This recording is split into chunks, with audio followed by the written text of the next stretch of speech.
Good morning students. Today we are reading 9th class English subject के अंदर poem चल रही है अपनी रेन ऑन द रूफ यानी छत पर बरसात की आवाज। पोएम का नाम है rain on the roof. Rain यानी बरसात, ऑन द रूफ यानी छत पर, यानी छत पर जब बरसात होती है तो छत पर पटपट की आवाज सुनाई देती है। इसका वर्णन कवि किस प्रकार से करता है इसके अंदर पढ़ते हैं।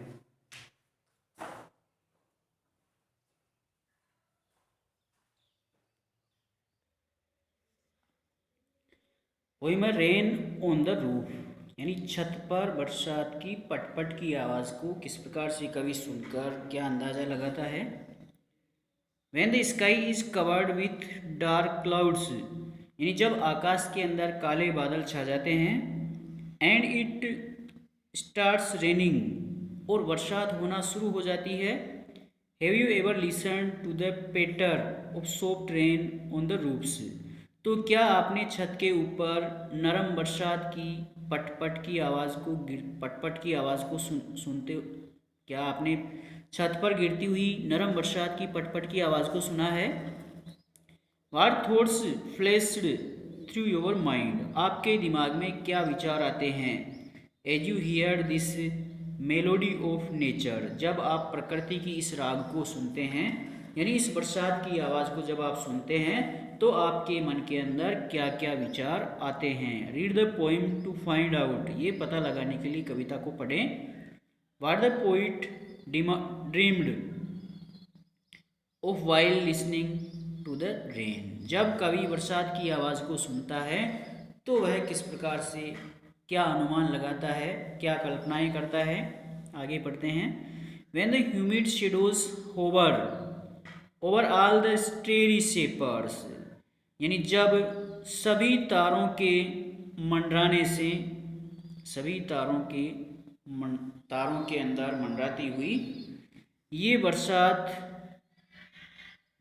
की परछाइयाँ सभी तारों के ऊपर मंडराती हुई ये बरसात की परछाइयाँ मंडराने लगती है, अर्थात काले बादल छा जाते हैं। एंड द मेलेंचोली डार्कनेस और सभी प्रकार से एक अंधेरा छा जाता है। जेंटली वीप्स इन रेनी टीयर्स तो बरसात के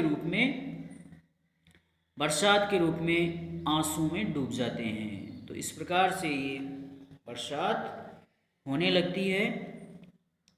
what a bliss to press the pillow of a cottage chamber bed तो इस प्रकार से एक झोंपड़ी के कक्ष के बिस्तर के तकिए को दबाने से क्या मतलब है। कवि कल्पना करता है कि एक झोंपड़ी के बिस्तर के तकिए को दबाने में क्या हर्ज है। एंड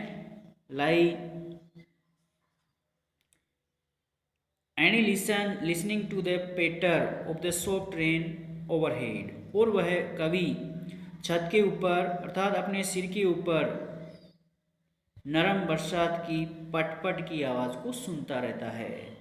उस नरम बरसात की पटपट की अर्थात बरसात होने की आवाज़ को वह सुनता रहता है।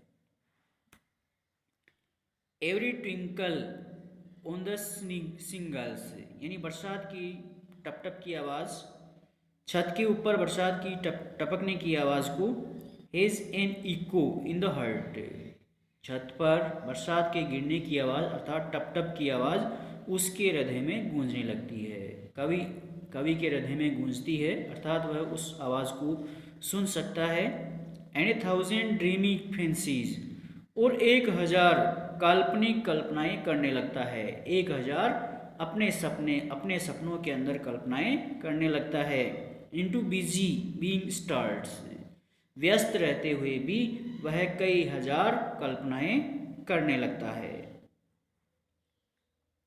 And 1000 recollections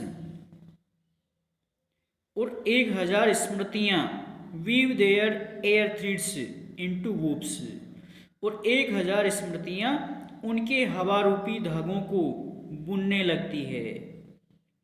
and I listen to the patter of the rain upon the roof और मैं छत के ऊपर बरसात की पटपट की आवाज़ को सुनता हूँ। यानी इस प्रकार से छत के ऊपर मैं बरसात की पटपट की आवाज़ को सुनते हुए कई हजार कल्पनाएं और स्मृतियां कर सकता हूँ। Now in memory comes my mother. इस प्रकार की स्मृति में मेरी माँ आती है। And as she used in years agone, और जिस प्रकार से वह वर्षों में किया करती थी। To regard the darling dreamers, वह प्यारे सपने देखने वालों के संबंध में किस प्रकार से वर्षों तक किया करती थी। As she left them till the dawn, वह सुबह तक उन्हें छोड़ देती है। I feel her fond look on me, मैं महसूस करता हूँ कि वह मुझ पर शौक करती है, वह मुझ पर शौकीन है। आई लिस्ट टू दिस रिफ्रेन, इस प्रकार की बरसात की पटपट की आवाज़ की मैं सूची बनाता हूँ। Which is played upon the shingles, जो छत के ऊपर इस प्रकार से पटपट की आवाज़ के साथ बरसात खेलती रहती है। By the patter of the rain, बरसात की पटपट की आवाज़ इस प्रकार से छत के ऊपर खेलती रहती है। कविता का हिंदी अर्थ करोगे एक तो इसके क्वेश्चन आंसर करने हैं, सेकंड, थर्ड, फोर्थ, और इसके अंदर फर्स्ट और सेकंड करना है।